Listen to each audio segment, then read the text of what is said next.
My papers on parliamentary democracy and marginalized communities. Parliamentary democracy is historically a product of the downfall of feudalism and the emergence of the capitalist mode of production, along with people's struggle for the change of form of rule into a democratic rule based broadly on liberty, equality, and fraternity. But this slogan meant something specific to the social-economic relations which were emerging in the place of feudalism. These were capitalist relations of production. These relations necessitated generalized availability of labor power as a commodity, whose owners, that is laborers, had nothing else to sustain themselves but earn through the selling of labor power for a specific time every day. As buyers of the commodities produced by the guilds and factories and sellers of their own commodity, that is labor, they were on equal footing with the capitalist class as buyers and sellers. But they were unequal in the field of ownership of the means of production, which were owned by the newly emerging class of capitalists. Here inequality established itself in contradiction to the equality as buyers and sellers.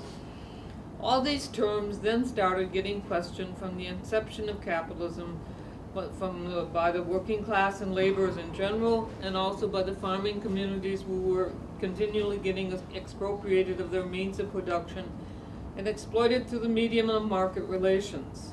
On this background, the meaning of liberty, equality, and fraternity started getting questioned from the very inception of the capitalist mode of production, which needed the whole world as its playground from the beginning. The capitalist system went on emerging as a dominant capitalist mode of production in the womb of pre-capitalist societies in various parts of the world. In some places it was a European kind of feudal society, in some places a caste exploitative society. In many continents like Africa and American, Australian continents, it did not eliminate all the old relations of production and oppressed sections in the capitalist era. On the contrary, the capitalist mode of production, by becoming dominant, subserved these old relations to the capitalist mode of production. In this process of making these relations subservient, there were also many changes which came about in the old relations of production. In contrast with the new class relations, classes in which constituted by people coming from the old oppressed or free groups in the old society, the old relations of production, old social relations, continue to exist in intertwined form with class relations. These groups in the old society occupied various places in the new class society. The dominant and exploiting groups of these erstwhile societies mostly became part of the industrialist capitalist class or capitalist landowners. The erstwhile exploited groups got accommodated into the margins of the system, mostly as unorganized labor or manual laborers in the lower ranks of the new system. There emerged a combination of the two systems, or various systems, within the boundaries of the nation state, where the capitalist mode of production was dominant in the social economic formation, which had carried forward old kinds of exploitation as well as imposing new forms. Race and caste are the key basis of exploitation and oppression as prominent examples of this kind of combination, marginalizing specific communities. The equality which emerged with parliamentary democracy in this background remains within the realm of political society, which Dr. Babasaheb Ambedkar referred to as, quote, one man, one vote, celebrating it as equality between unequal individuals, oppressor and oppressed, men and women. But this celebration ends when it enters into the realm of civil society, where inequality, exploitation, and oppression are the norms of life. Gender exploitation, exploitation based on caste and race, or generally based on color, becomes a norm.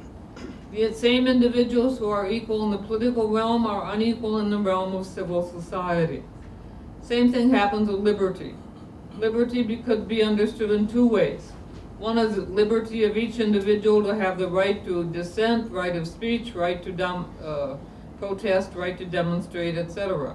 It could also be understood in terms of liberty from the colonial domination of a particular nation state. In both cases, liberty was not achieved by all. In the first case, the liberty in exercising democratic rights is given by law. In real life, the oppressed people always were suppressed by the state machinery, and their democratic rights, which are part of this liberty, were trampled on in all the countries where parliamentary democracy exists. though rights are allowed to be exercised in a limited way by people of marginalized communities, and they are useful for at least gaining some space for struggle toward softening the oppression, in relation to the liberty in terms of the nation state, it is obvious the world over that dominant nation states trample upon the liberty to exercise rights at an international level by the dominated nation states. Imperialist globalization has always remained the medium through which the dominant nation states trample upon these rights. If we enter the field of fraternity, then we realize that fraternity only remains between people so far as they are citizens of some nation state, again in the realm of political society.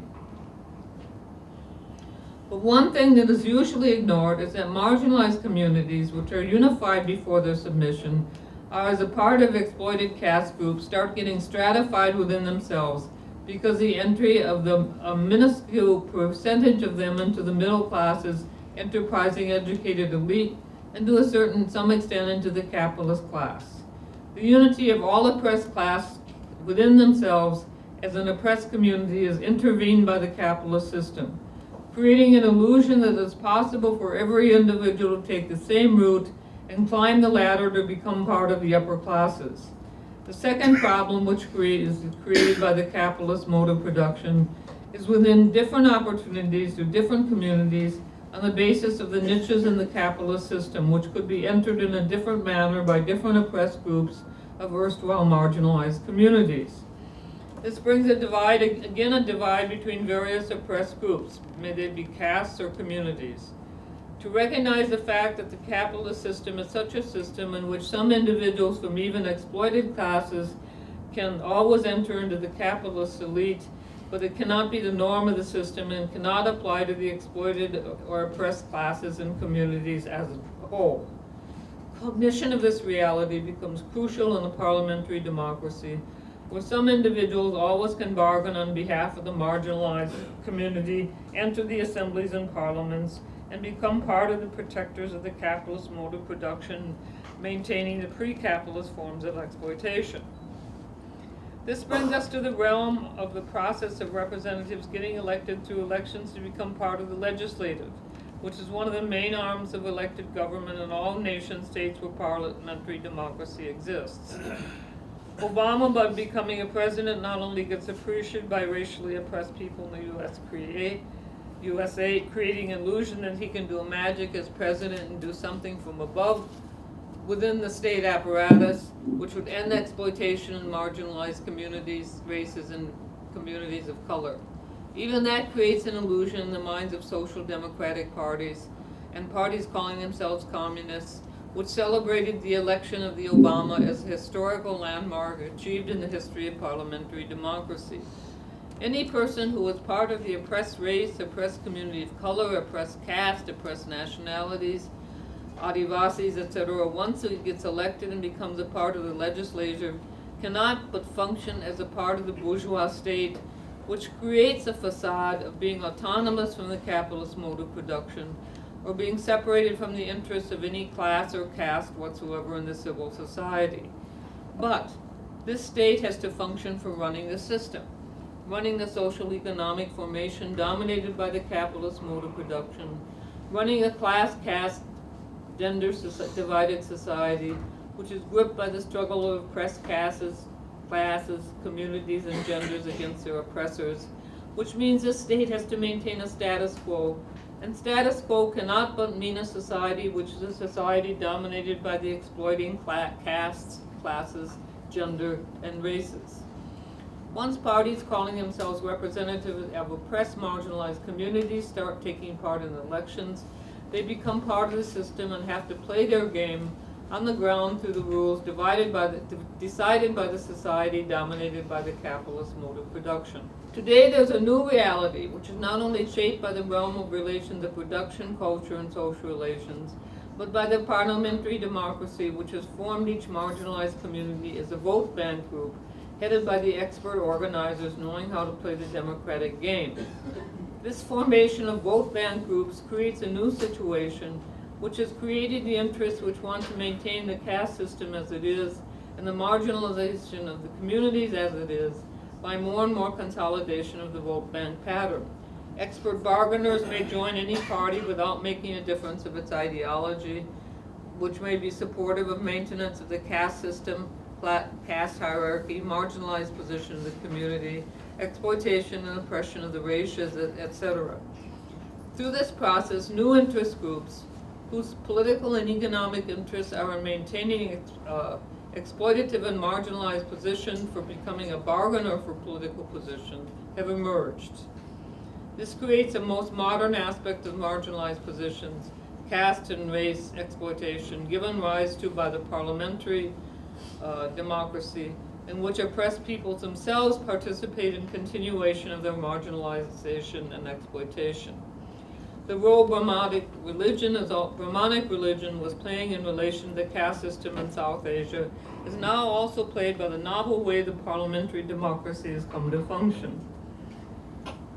Recently, a new phenomenon declaring itself as a struggle of civil society against the political realm has taken the stage as a part of parliamentary democracy. This is represented by Anna Hazare, Kejariwal, Yogendra Yadav, etc. They have created a discourse which is oblivious of the hierarchies within the civil society and contradictions in it, and conflicts of interest because of the hierarchies.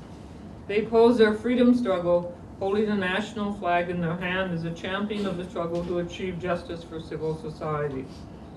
This also creates an illusion in the minds of marginalized communities that their grievances are represented in the so-called struggle of civil society.